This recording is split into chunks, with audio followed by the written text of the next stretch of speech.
izinyanga zemihlangano okuvumeleke ukuthi kudliwe ngazo lokhu kudla okuhlambulukile eManazaretheni.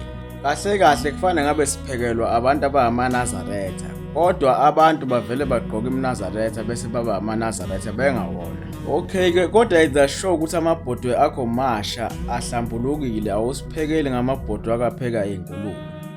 Nakho-ke inyama yenkomo ozoyidayisa la ozosiphekela yona, hayi uyishise ngathi sithakathiwe enyameni, asithengi isigila imhlola.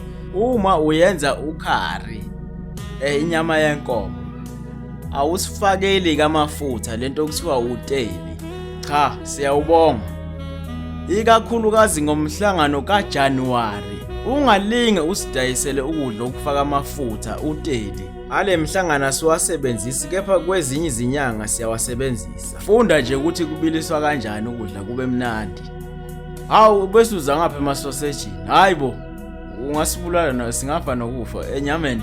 Uphekile phela nophuthu uzoludayisa uludayisele thina, ushisa nje. Amafutha awekho njalo, awekho. Uyashisa wena, uyashisela, hawu siyogcwala kuwena. Bese ukuthi ke ukwazi ke ukwenza ulodi. Hawu number 1, ayikho phela into esiyiphekayo masiye entabeni le sihamba ngenyawo nomholi wethu. Cha, mawukuthi wena ukwazi ukwenza ulodi, hawu leyo restaurant lakho sithenge saphuma ngale.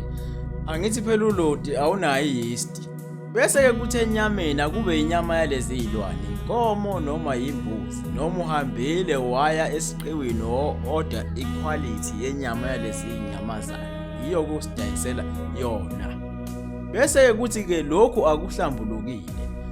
Wonke amakheke ane-yeast, izinkwa, inobholi, yini ikheke le-birthday, yini asizidli lezo zinto. Amagwinya, inobholi, i-KFC, amabhega, lezo zinto asizithindi.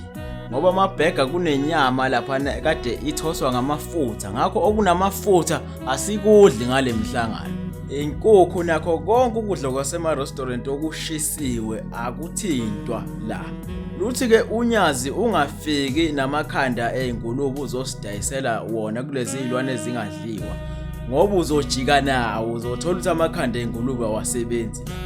Zonke lezi izilwane engiziveza la azihlambulukile ukuthi zingadliwa amaNazaretha inyama yazo. Awavumelekile nokuthi athinte inyama yalezi izilwane ngezandla ngoba akuhlambulukile lokho. Luthi ke unyazi lenzela nina ukuthi ke nithole imali ukuthi nifundise izingane zenu ngoJanuwari sekuvulwe izikole, nithole amasenti ngokudayisela ke amaNazaretha. Luthi ke unyazi ke ibana abantu abaclean abadayisa ukudla, kube futhi namabhodwe aclean angakaze apheka ingulube. Ungathatha ama chances usiphekele into okungayona.